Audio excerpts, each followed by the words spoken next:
Let's be a little transparent because I know for me, there was a point in time where I started to miss a lot of practices, and it threw a wrench in the team. And from my perspective, at that time in my age, I didn't really have the articulation that I have now, but I was, missed back because through medical issues, I had dealing with pressure sores and a whole gamut of things. And I didn't really talk to you guys about it. And I kind of felt like that was the oddball out. And I was like, man, I don't even know how to express myself because I want to play ball. All I wanted to do was win. I'm on a scholarship. I'm coming all the way from Boston. It was almost like I had a chip on my shoulder because it was like I didn't come in here just to like mess up. You know what I mean? Like it was just I have to do something. We got to win. And I felt like I was my own hindrance, and then I also was a hindrance to the team because of my medical issues and because of my lack of communication and because of just everything I was going through. And as you know, as an athlete, that even if it was communicated, it was almost like there's no excuses. Like, what's going on? Like why you're not coming to classes? I'm coming to practice. Missing practice and blah blah blah blah blah blah. So tell me, like, how did it affect the team and what was being said? Not for me, for just the understanding the perspective of when somebody is putting their best foot forward, and sometimes they may not need to put their best foot forward. Sometimes they probably need to rest. Like I should have just rested and just and see. Saying that now, looking again, reflecting back on it, you say you threw a wrench in the team. Well, everybody was technically throwing their wrenches. Everybody had an issue, but because yours was so, you had to be on the bed. You know what I mean? You had to be resting. You had to be away. So you didn't get to see everybody's issues like we got to see. What Soup was dealing with. So-and-so's grades, how he was struggling with school and, how Josh was dealing with. So, So you didn't get to see really, and I think that was what we didn't like was that it kept you away from us. You know what I mean? So we didn't much understand if you were staying away because you wanted to or staying away because you had to. So it wasn't until, like I said, till Coach pulled us aside and said, hey, he's hurt. He's sidelined. He got to be in bed. And that's when we started coming around after that. I don't know if you noticed. We came around a little bit more. And you was always chilling. You was reading or you was on a game or you was something. But we came around a little bit more because at first we didn't know. We didn't know if you were just, out somewhere else. You know what I mean? So. That's a perfect way to put it. Because you're right. So sometimes in groups, everybody, when you think about life, right, everybody probably got something going on, whether it's right. Yeah, we all had our own little issues, that was, either, had a problem with the team or was tied into the team somehow, you know what I mean? But we didn't really get to see the inside of yours. You were really closed. You were really kind of to yourself. You could tell you was trying to take care of it, but because you were so secluded, we really didn't know what was going on. You know what I mean? So I can see that maybe is where you felt like you were the oddball or something. Yeah, I'm glad that you said that. Because I didn't even think of that. Like other people had stuff going on, and then, like you said, having to lay down, and then kind of not even realizing like how much I'm closed off, and I don't even really know I'm so closed off because I have to lay down. Right. I'm in a bubble. I'm just doing my best. Like, okay, figuring it out. I'm literally in the middle of nowhere, still in Oklahoma. Right, but when you would come, you'd be all hyped, like you was ready to win. We're like, okay, wait. All right, so is he with us or is he not? You know what I mean? It was mixed signals to us at the time until we got pulled aside, which I feel like it was kind of coach's fault too. I feel like communication was really lost in there. You know what I mean?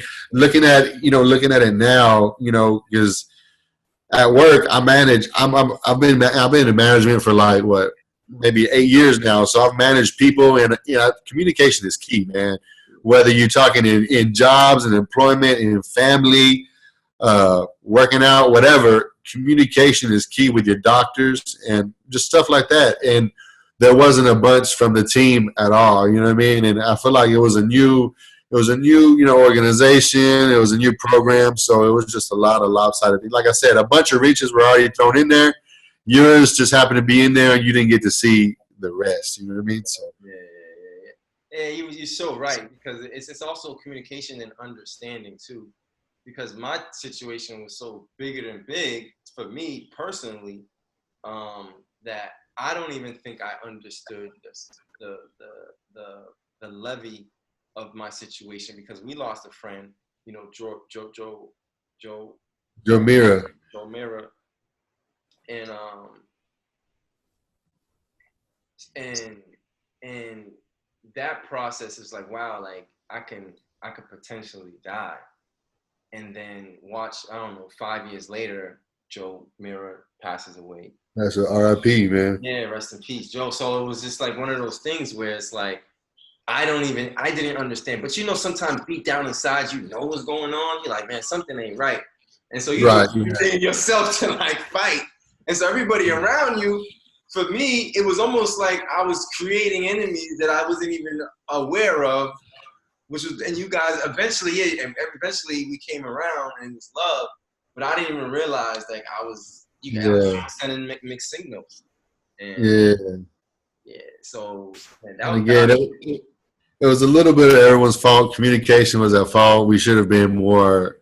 I don't know. Looking back, how I would have done that differently. You know what I mean? But I feel like it definitely should have been at the organizational point. You know what I mean? Like, it should have stemmed down somehow to be in better communications with each other, to see what each other needed. You know what I mean? Yeah. I feel like we would have been a much more better team.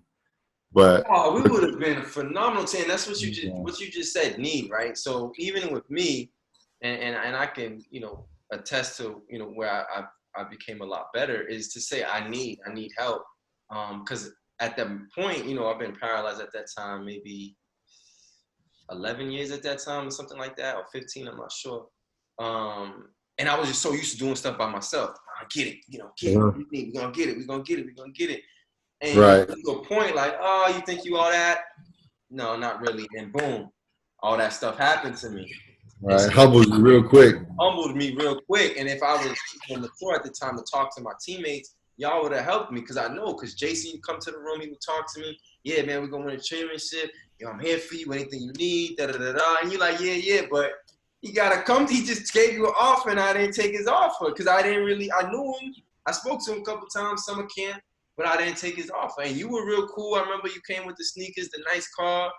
I'm like, man, I'm like, check this rich kid out. I'm like, man, it's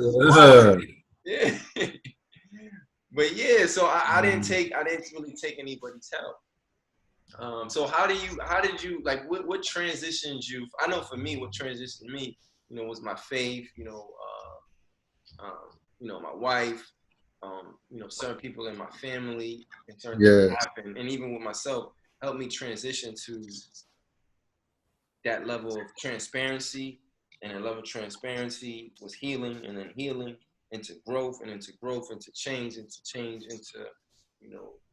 above and beyond, to keep going. So what was your process? Right. What did your process look like from that college point? Man, it helps when you see how everyone else is going through life too. You know what I mean? So everyone's going through predicaments far worse than yours, and you're just kind of growing with yours. You know what I mean? Yeah, I'm in my chair, and I have my own, I wouldn't say disabilities, but disadvantages that I have to go through, you know what I mean? And they've kind of stayed the same. I really haven't, I try my best to, stay in shape.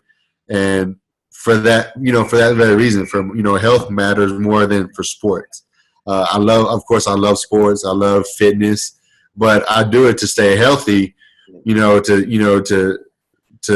maintain what I have versus, deteriorate or, get worse. You know what I mean? So, and I think other people go through stuff in life, and they get a little bit more understanding that it's just life. You know what I mean? So it becomes a little bit easier to be transparent as you get older, because I know, maybe one of my homeboys' friends' son is in a wheelchair. They have kids now. We're all at that age now to where we have our own children, we have our own families.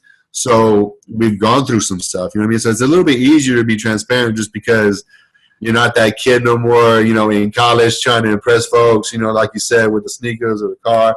That doesn't matter no more. Everybody has sneakers, everybody has cars. You know what I mean? That's just superficial stuff. So it's life, like you said, your health, the blessings of family, the stuff that really matters. So once you really understand and grasp that concept of what's valuable and what matters, I think it's easier to be super, transparent and tell everybody what's going on with you.